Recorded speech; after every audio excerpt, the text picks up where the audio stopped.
Hi, everybody. It's so good to be with you, even though I wish we were really with you. My name's Jennie Taylor, and I'm excited to take part in this conference, to feel connected even through technology, though we wish we could all be in the same room. Isn't it crazy that we're really living in a global pandemic? I keep telling my kids, I can't believe this is real. I've never seen anything like this. Your grandparents have never seen anything like this. I used to teach history before my kids were born, and I think, wow, we have walked into a textbook, a history textbook. We are living history, and it's crazy because it's affecting so many of us in so many different ways. So, as I've thought about everything we as a global society are facing with this pandemic, on top of everything we as individuals and families probably already were facing, my mind has kind of led to three truths that I've really latched onto that have given me help in kind of defining my life, but also giving me hope in how to take the next step forward, even if it is just one little step at a time. So I want to share those three truths with you tonight. The first one is you can't make this stuff up. The second is you can't fix it. And the third is you can't predict what's next. Now, if we stop right there, that sounds really discouraging and kind of depressing because who in the world wants to be told you can't make it up, real life's too crazy, you can't fix it, it's out of your control, and you can't predict it, so watch out, who knows what's next? That sounds like so much. But hang on with me for a minute. I want to tell you a few stories about how I've come to latch onto those truths and how I've come to find great peace and even empowerment in each of them. Okay, so bear with me. The first truth, you can't make this up. Like we could start with this pandemic. We can't make this up. You can't make up the fact that a couple of months ago, life was normal. We were plugging along. The economy was great. Kids were in school. People were going to work. And then we kind of entered this twilight zone where circumstances far beyond our control started to change our daily lives. And you can't make it up because nobody would believe it if you made it up. Now, pause for a minute. Wouldn't that be true of your life story? If I gave you a piece of paper and a pen right now and said, I want you to write down every incredible, unbelievable plot twist you've ever faced in your life, every unexpected event, every heartache, every dream that maybe hasn't gone the exact way you hoped it would. If you made that list of the things you've endured and the things you've encountered in your life and the things you've experienced and those people that you love have experienced, if you showed me that list, I would totally think you've made it up. Right? You can't make this stuff up. Real life is just that crazy. I'll tell you a story from my own life the last couple of years.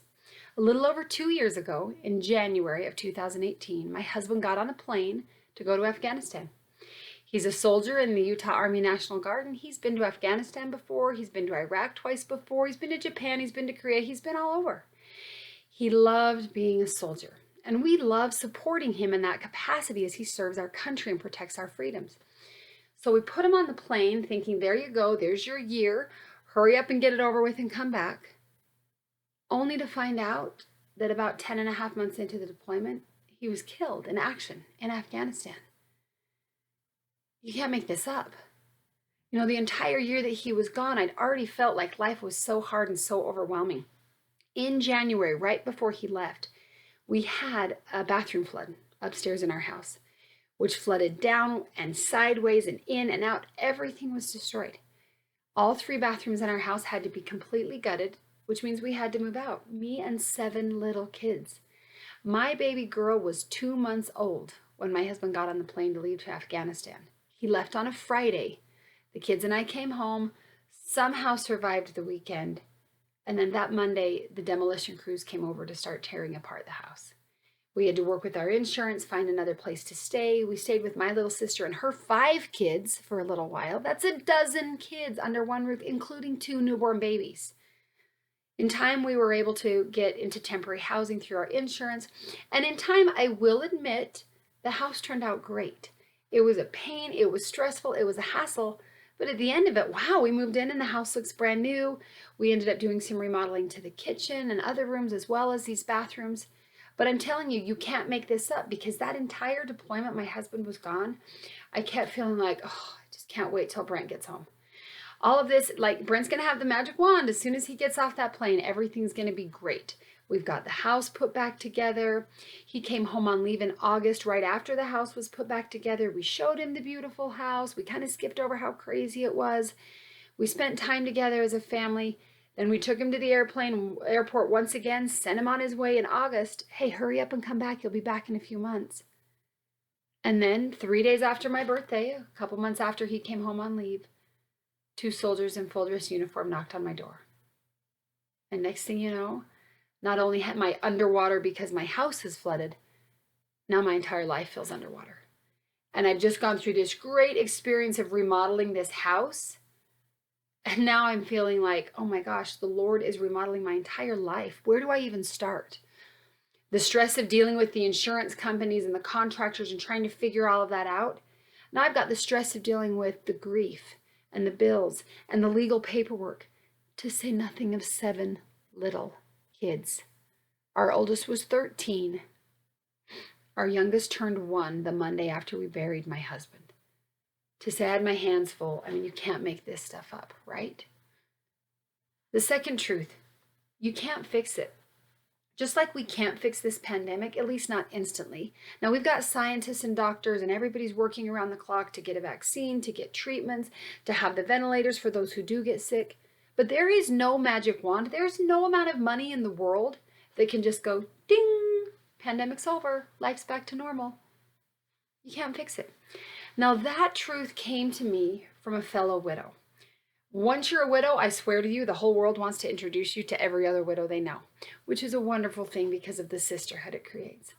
But shortly after my husband died, I had a friend who introduced me to another wonderful woman who was a widow herself. And that was a great resource because I could reach out to her in a way that I knew she understood, even though the details of her story were different from the details of my story. We had this common ground and this connection. So one day I was feeling particularly overwhelmed, particularly just discouraged, particularly hopeless.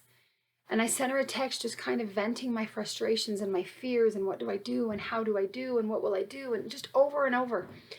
And she texted me back that the real issue is here, that we can't fix this.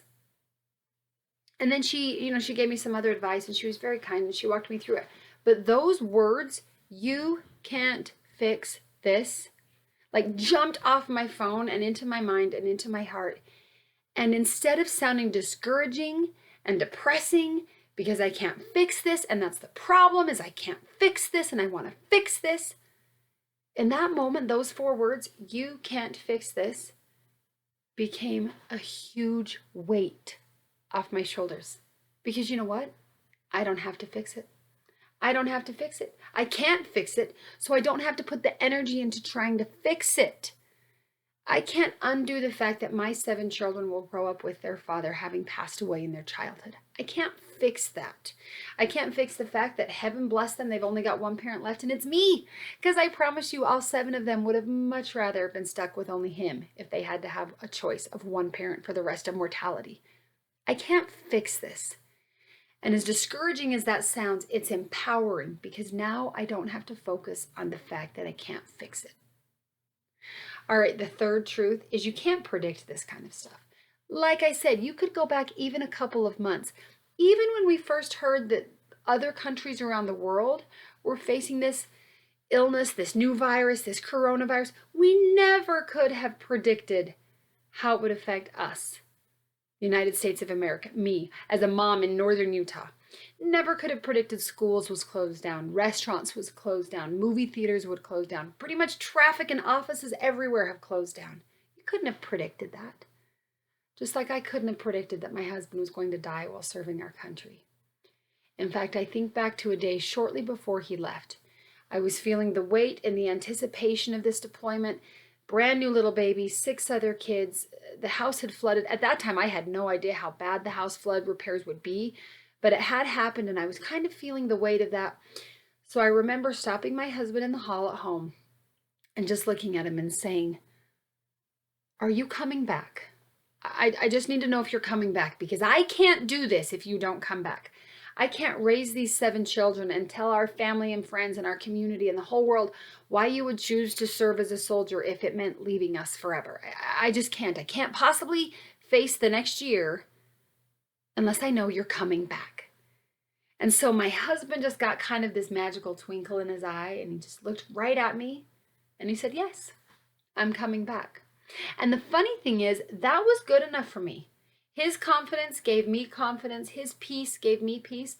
And trust me, I had plenty to worry about for that year-long deployment with the house and the kids and the bills and the insurance and everything else. I really didn't even have the energy or time to wonder every day if something was going to go wrong with him. Like, I felt like the world was already upside down enough here. So you can imagine when I first got that notification that he'd been killed. And my mind's going back to that confidence of his. Are you coming back? Because I can't do this if you don't come back. And he said, "Yes, I'm coming back." He was sure he was coming back. You can't predict the fact that he didn't come back. And I found myself thinking, for the man who was always right about everything, like annoyingly so. Do you know people like that are just right about everything? That's the kind of man my husband was, right about everything. And I find myself thinking, what a terrible time to be wrong for the first time, because I can't predict this. I could never have predicted that instead of coming home to a party and balloons at the airport as he had several times before, I never could have predicted that he'd come home instead to Dover Air Base in a box on a flight line. Where in the middle of the night, my two oldest sons and I went to receive his remains back onto American soil.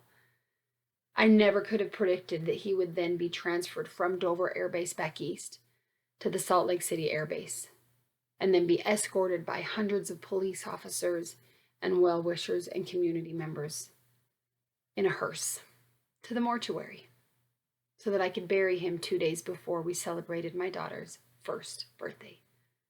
You can't predict this. Whether it's a pandemic, a broken dream, a death, a personal disaster, you can't predict it. Now, like I said, if we were to stop there and stop by saying, you can't make this stuff up, it's just too ridiculous. You can't fix it, it's out of your control, and you can't predict it, that would be a very depressing outlook. And unfortunately, I think that's the outlook a lot of people have on life. I think those three truths are known by most people. Most people know you can't make this up. Because like I said, most of us could make a list of what we've faced in life, pass it around the room, and we would all be in shock at what some of the people closest to us, some of the unknown things they have endured in their lives. We would be shocked. We all know we can't fix it, and that's what gets so frustrating. Not only can I not fix my pain and my situation, I can't fix yours. I can't fix it for a friend or a family member, and that hurts.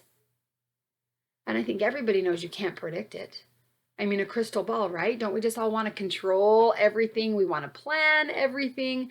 We want the color-coded calendar to know exactly what's next. It's just not how it works. And if we stopped there, we'd all go home with a pretty heavy weight on our shoulders. And we'd all feel the weight of knowing these three truths. The weight of knowing my life has been so crazy, I can't make this stuff up. There's so many things that have gone wrong that I can't fix, and I certainly can't predict what's next.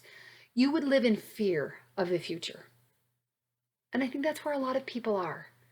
So now let me back up and tell you the same stories, but let me tell you how a perspective shift has changed my entire outlook and really my entire life. And it's made it so that if there's a pandemic or a financial crisis or an earthquake, which there have been in Utah in recent weeks, I know how to weather the storm. Not perfectly, not always gracefully, but I'm able to find hope and happiness and even healing. I can have a broken heart and still be hopeful and happy. So let me back up and tell you a little bit how. Back to that first truth. You can't make this stuff up. If we each looked at those lists that we have made and the people around us have made and the people that we care about and admire and love have made, our jaws would hit the floor at what people have been through. And it'd be really easy to say, poor me, or poor you, or poor him, or poor her.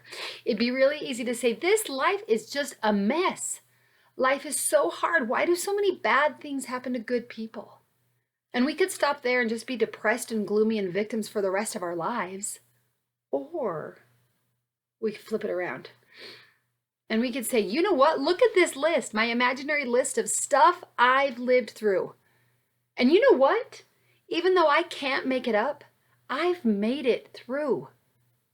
You can't make it up, but look what you've made it through. Instead of having that list be a weight and a burden and depressing and awful and dark, man, look what you've conquered. Look at you go. This really hit me the week leading up to the first anniversary of my husband's death. Now, for those of you who have lost someone to some kind of death, it doesn't matter if you had a warning or had no warning.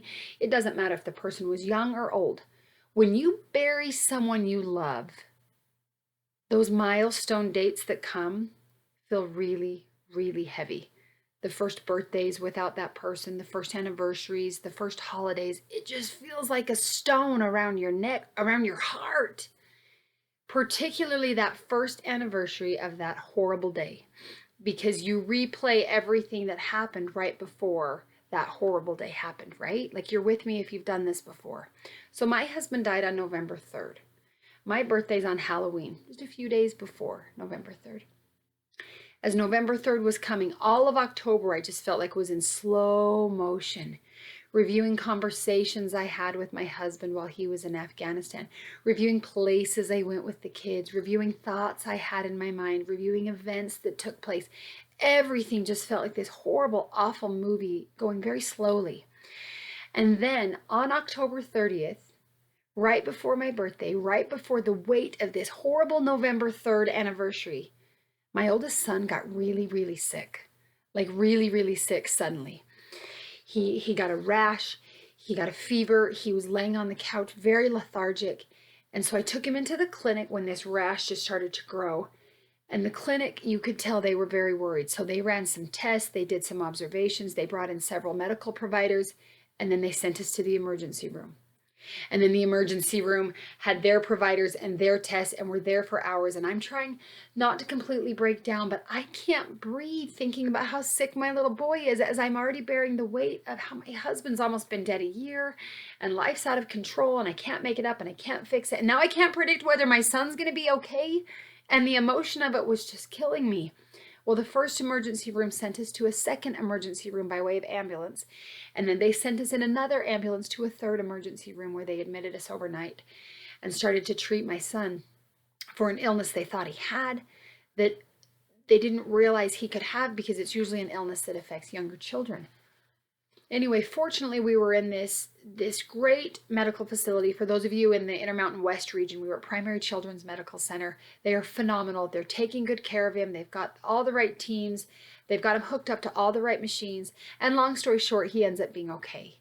We discover he's got kind of a heart condition that seems to be mild and okay, but obviously scary, but not as scary as, oh my gosh, is my son going to die? Am I going to have to bury him 1 year after I buried my husband? And so we're home from the hospital. We're recovering. You know, he was in there a couple of days. We come home right before November 3rd. Now remember, November 3rd is the day that my husband died. So November 1st, November 2nd, lead into November 3rd. I woke up November 3rd with just that weight. Why does the dumb box on a calendar mean so much? Why does a number in a square on a piece of paper on the wall mean so much? I don't know. But I felt that weight and the worry of my son and the worry of my other children and bills and everything else, until all of a sudden I felt like a light bulb went inside of my head. And instead of November 3rd being this horrible, awful day to just dread for the rest of my life, it became a huge celebration. Because you know what happened on November 3rd, 1 year after my husband died on November 3rd? November 3rd, a year later, I got up. I got out of bed. My kids got out of bed. The sun shone. The birds sang. I was able to see, you know what? We made it. We certainly couldn't make that up, but we made it. And November 3rd now has become a day to celebrate, even though, of course, we're heartbroken and it will always be a heavy day, the day that my husband died. But it's a day to say, you know what? Me and 7 kids, we made it. This community that supported us, we made it. Our family and friends who have loved us and carried us through the biggest year of hell, and we made it. We made it. And that's now become a reason to celebrate, not to minimize the trial, but to maximize the hope. If you're having a hard time making it through what you need to make it through, pause for a minute and look at what you've already made it through. You've made it through hard times. People you know and love have made it through hard times. And if your hard times don't seem hard enough, I promise you can find somebody who's been through something else that's hard that you can reflect on and draw on their strength. If you can't find enough strength of your own, borrow some from somebody else. Everybody knows that person in your neighborhood that struggled and fought cancer, or that person who overcame losing their job, or maybe infertility and they struggled for years to finally bring a baby into their family, or maybe the family that adopted because they never could get the infertility treatments to work. We all know people around us who have been through horrific things.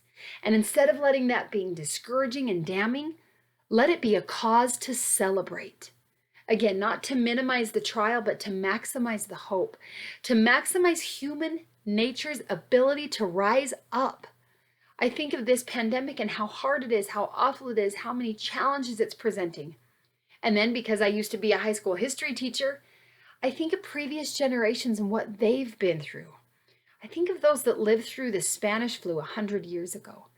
They didn't have the kind of media and the kind of medical interventions that we have. I think of people who lived through the Great Depression, when the market didn't just fall for a few months, but for years people were out of work, out of food, out of hope. I think of wars that have been fought around the world where thousands died a day. I can't even comprehend that. The day my husband died, he was the only American soldier that died that day, and that felt like the end of the world. When I think of thousands dying at a time in previous generations, previous conflicts, even in Iraq and Afghanistan on other days when more than one have died in a day, wow. Isn't it amazing what human beings can do? And again, I don't look at someone else's pain to minimize my own pain or even to compare. It's not to minimize what we've gone through. It's to maximize what we can go through. So even though it's true that we can't make this up, it's amazingly true what we can make it through, especially when we make it through together. So that's my first truth. You can't make it up, but you can make it through. And you don't have to just believe me. Pause for a minute and remind yourself what you've made it through, what those around you have made it through, what people for generations have made it through, and draw strength from their strength. The second truth, you can't fix it. Like I said, that started as so discouraging, but became so empowering. Because you know what? I don't have to fix it. I only have to face it. I don't have to fix it. I only have to face it. I don't have to somehow magically take away every consequence from my children for the fact that their father's not here. I just have to help them face it. When you have a friend or a loved one that's hurting, that's facing something hard, and you wish you had the magic wand to fix it, think of the weight you would remove and the worry and the anxiety about what should I do or what should I say. What if all you had to do was help that person face it? You don't need to fix it. Because guess what? When you show up on my doorstep with a casserole right after my husband dies, that doesn't fix it, but it helps me face it. It helps me nourish myself and my children so we have the strength to face it. When you come and don't say anything, but just let me cry with you there, you don't have to fix it. You don't have to tell me that my faith will carry me through, that I'll see my husband again, that I can do this. You can just help me face it by being right there with me.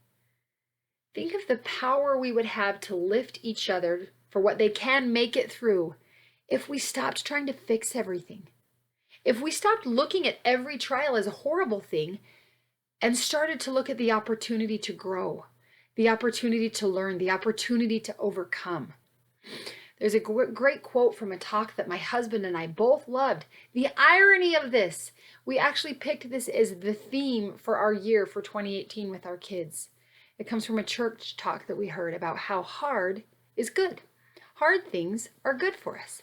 And the man who gives this talk, Stanley Ellis, he talks about his professional life. He was a financial planner.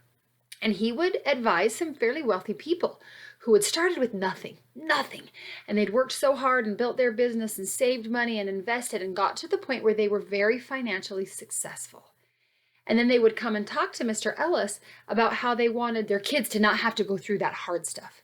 They wanted their kids to be set, and they wanted their kids to be wealthy, and they wanted their kids to just have an easy ride. And Stanley Ellis would say how hard that was for him, how sad that made him, that these adults who had worked so hard would deprive their children from the very thing that had made them successful. Having to overcome hard things, having to work through trials and tribulation. So again, none of us would wish any of this on our family, our loved ones, our children. We wouldn't even wish some of these trials on our worst enemies. But at the same time, we can stop trying to fix everything and just focus on how can I help you face this? Maybe today that's a pan of lasagna. Maybe it's flowers or a note. Maybe it's as simple as a text saying, hey, I'm sorry you're going through this. Period. You don't have to explain. You don't have to elaborate. You don't have to fix it. You can just help each other face it. What a beautiful truth that is. Back to that friend of mine, Lori, who sent me that text. She said, the problem is everybody's trying to fix it. We're all trying to fix the fact that my husband's dead. We can't fix it, but we can help each other face it. I can help my children face it. Maybe a counselor, maybe a friend, maybe an advisor, maybe a religious leader, maybe my faith. I have all of these tools, all of these people in my life, all of these memories to draw on that can all help me face it.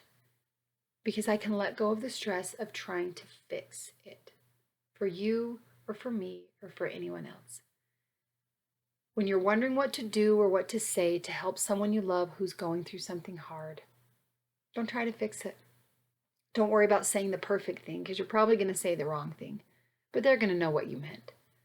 Because no matter what you say, you probably mean, I'm sorry you're going through this. And what you really mean is, I want to help you face this. So if we could give and receive that kind of support, if when you say something super awkward and dumb to me because you don't know what to say to me in my grief, if I could translate that into what you really meant was you're sorry I'm going through this and you want to help me face it, we can get over the weight of trying to fix things and move forward with faith and with confidence in ourselves and in each other. So that's truth number 2. You don't have to fix it. Just focus on facing it. All right, truth number 3, you can't predict it. This is one that causes a lot of anxiety. And I imagine a lot of people right now, especially in this pandemic, are particularly anxious, especially if you already deal with anxiety on a day-to-day basis. The uncertainty of the market, the uncertainty of our health, the uncertainty of politics, the uncertainty of whether or not I can buy a bag of toilet paper on the grocery store shelves. There's so much uncertainty. I can't predict the future. But you know what? Just like I can't fix everything, I'm not sure I want to be able to predict everything. Shortly after my husband died, a friend asked, oh, don't you just wish you had a crystal ball and you could just know what's next? And I remember that conversation stopping me in my tracks as I said, no! Why in the world would I want to know what comes next? Why in the world would I want to worry right now about what I eventually am going to have to deal with and face? Because I promise you, I'm going to have to deal with and face something else in my life. I have a great friend who calls it one and done. Don't you wish that's how trials in life work? One and done. Husband died, that's it. Don't ever have to struggle again. I did like my big thing, now I don't have to do any more things that are hard. That's not how it works. You know how I know how that's not how it works? Because I can think back again to that first day, those first moments when I found out my husband was dead. You know what one of the thoughts that ran through my mind immediately was? Oh, why do my kids have to face life without their father here when I already had to grow up without my father here? My dad died when I was 10. Doesn't that make me exempt from having to raise kids without a dad here? Isn't it one and done, like I did that hard thing, now that hard thing can be removed from the next generation? But you know what? I'm a 3rd generation widow in my family. My dad's mom died when he was 11. My dad died when I was 10. Now my kids can say their dad died somewhere between age almost 1 and barely 13. All 7 of them. What a ripoff, right? But I think, what if I had known that my whole life? What if the day my father died 30 years ago, somebody told me that 30 years later my husband would die? Would being able to predict that have helped anything? Can you imagine the weight and the worry if we knew every difficult thing ahead? How terrible would that be? I have a friend who calls the future Jennie's problem. There are things I get worried about, I get anxious about. The wheels in my head turn, the what ifs, the how can I, raising teenagers, grandkids, all of these things, money, all of the things that run through our minds, health. Now you're in a pandemic. And as I get worried, I find myself thinking, I can't worry about all of this right now. I can't worry about what I might have to do in 5 years or 10 or 50. I'm going to let future Jennie worry about that. I'm going to pass that on to future Jennie. Now, I'm not going to run away and bury my head in the sand and pretend things are fine and nothing's ever gone wrong.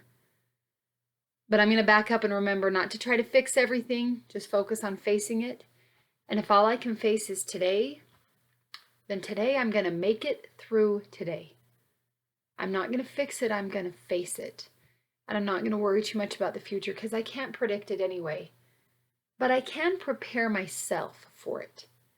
In many ways, my husband's unexpected death has helped me reevaluate my expectations and helped me be better prepared to face the unexpected.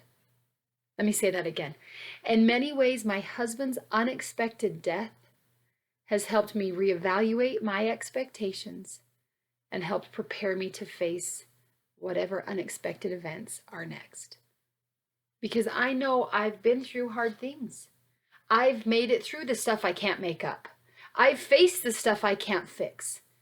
And so I can only prepare myself for the things I can't predict by building resilience, making myself familiar with the tools I have, with the resources, with the people, the connections in my life that I know will help me face the things I can't fix.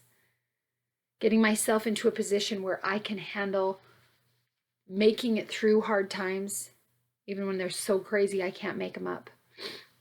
So I can't predict the future and I can't prepare for every detail, but I can prepare myself. I can prepare myself to weather storms by weathering the storms I'm facing right now. There's a great quote that teaches us that what we're going through right now is preparation for what we might need to face later. And I would modify that and say that what I am going through right now might help prepare me face or help you face something you're going to face later. Let me say that again because I kind of messed it up. What I'm going through now will help me prepare for what I need to go through later. I think that's a given. What I'm going through now might help me help you through what you need to go through in the future. Isn't that amazing? Isn't there some kind of hope in finding purpose in your pain? That not only might your pain right now prepare you to face future pain, but your pain right now might actually help you help someone else face their pain. There's something empowering about connecting as human beings, about taking our own personal preparation to be able to help someone else weather their storm. I can turn to friends like Lori and my other widow friends who have buried a husband. And I can say, I'm sorry you've been through what I'm going through, but you're a few months or a few years ahead of me. Can you help me? Can you guide me? Those of you that have been through what you've been through will find yourself in a very unique position to help someone else through that. Now, not that you want to prepare because other people have to go through trials, but you can't stop their trials from happening.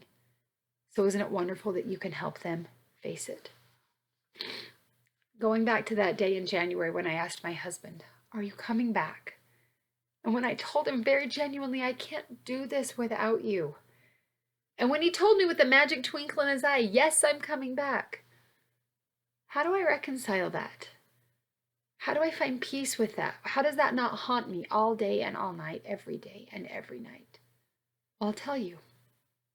I view it as a tender mercy from God that I did not have to know the truth in that moment. That my husband didn't have to look at me and say, no, I'm not coming back. and then get on a plane and leave. I didn't have to think of that all day, every day for the 10.5 months that he was in Afghanistan. Like I said, I had plenty to focus on and worry about and take care of here with the 7 kids and the house and the bills and the yard and just everything that has to be done every day.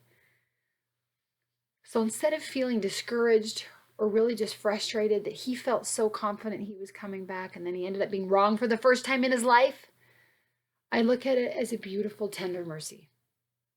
I didn't have to worry about what happened on November 3rd, 2018 until the morning of November 3rd, 2018. I didn't have to spend all the other days and weeks and months and years agonizing what was going to come because I couldn't predict it. Instead, I find myself now looking back. It's been almost 1.5 years since he died, a little over 2 years since he left, 30 years since my dad died, 40 years since I was born. And in a very beautiful way, I can see how every step of my life has prepared me to face this. I didn't recognize it at the time, and I don't think there's only one route our lives can take or that God causes these horrible things to happen to us.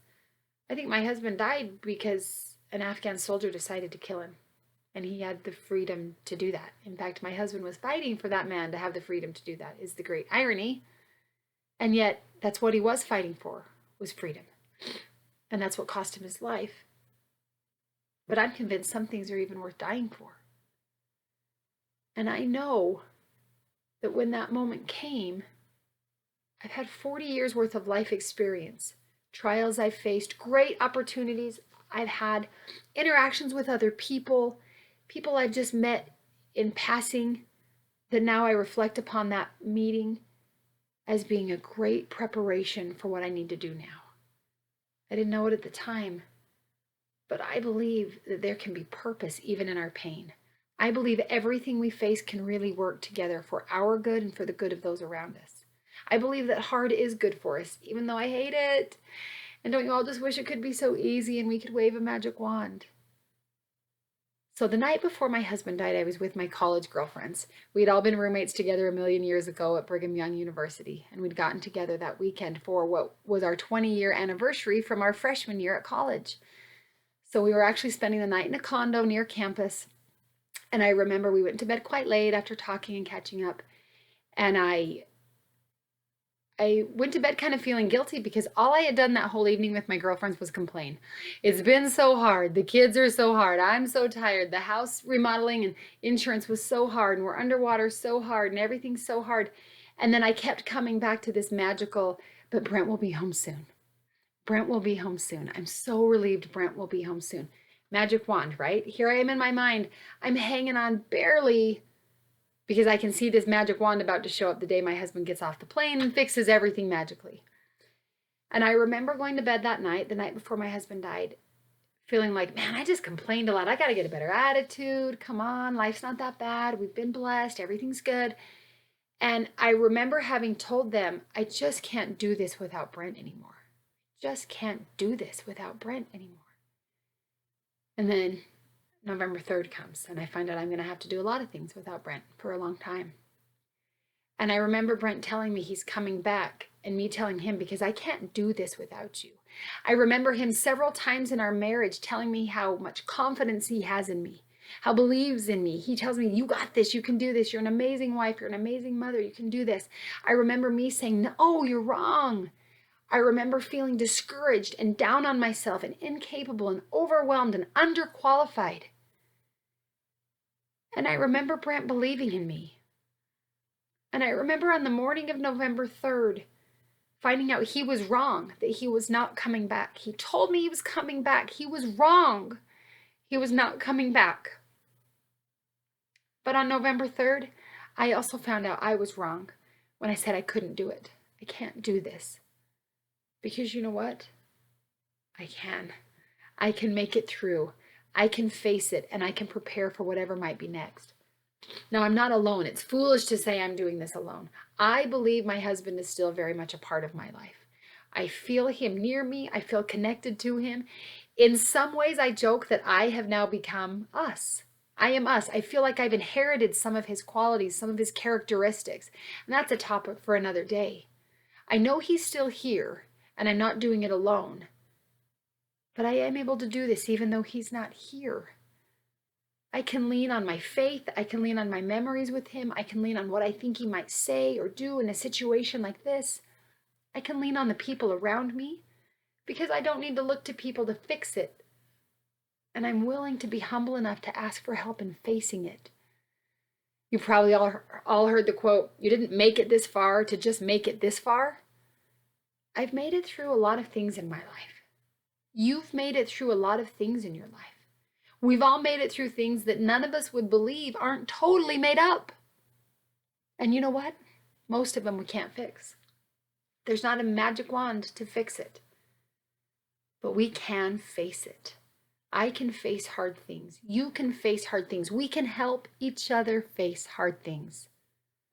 And even though we can't predict the future, and that's scary and worrisome and can cause some massive anxiety, I believe as we focusing on making it through and facing the day, the moment, the minute, if you have to, one at a time, future Jennie, future you, will be better prepared to face what comes next. I don't have to fret over the crystal ball because, quite frankly, I don't want to know what's next. Sometimes I get mad at my husband. He got to die at age 39. Healthy, the prime of his life. He went out like a hero. I'm going to live till like I'm 105.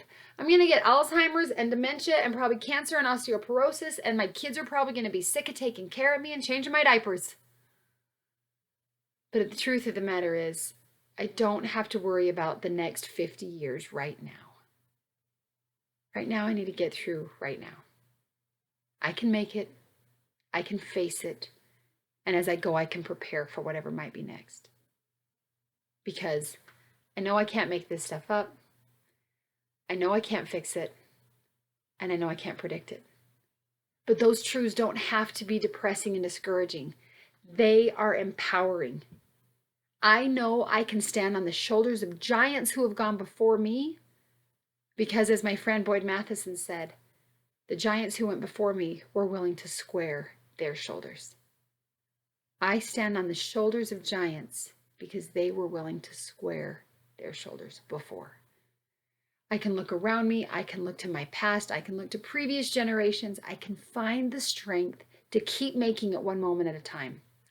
I can let go of the weight of feeling like I have to fix things, either for you or for me. And I can let go of the anxiety of not being able to predict what's next, because I can do what I can do today to be a little more prepared to face tomorrow, when tomorrow comes. I know we can find purpose to our pain. I know that a lot of it has to do with our perspective. Having a positive outlook is a choice. You can't just wait for the magic of positivity to fall upon you and all of a sudden fix everything. Again, no magic wand to fix it. There are days when I have to remind myself over and over again that I'm okay. There are days when I don't feel okay. And you know what's been so beautiful for me personally is learning to be okay with not being okay. In the first days and weeks after my husband died, the waves of grief and anxiety would almost cripple me. Not just the sadness, but the fear of the sadness. If you face that kind of anxiety, you know what I mean. It's not the anxiety that kills you, it's the anxiety about the anxiety that kills you. And I would worry I'd be so sad. I would worry I'm going to feel sad. Worry I'm not going to ever not feel so sad. And that anxiety would cripple me. And now I've been able to kind of let that go. And there are days when I feel really, really sad. There are days when I just sit down and cry. And it hits me brand new all over again that my husband's really not coming back from Afghanistan. And there are days when I see pictures from an old news article, or as I'm preparing a speech, or a moment will flash in my memory that just reminds me that this story is mine. This trial is real. This heartache hurts. But I'm not afraid to hurt. I'm not afraid to let the waves of sadness come. And most importantly, I'm not afraid to reach out for help when they do. I can text one of my widow friends or another friend or my sister or my mom. I can fall to my knees and pray to my God. For me, I can find strength in written scripture or quotes about trials and adversity and how the human spirit has for generations overcome hard things. I find strength in that. But sometimes I find the most strength in letting myself be sad.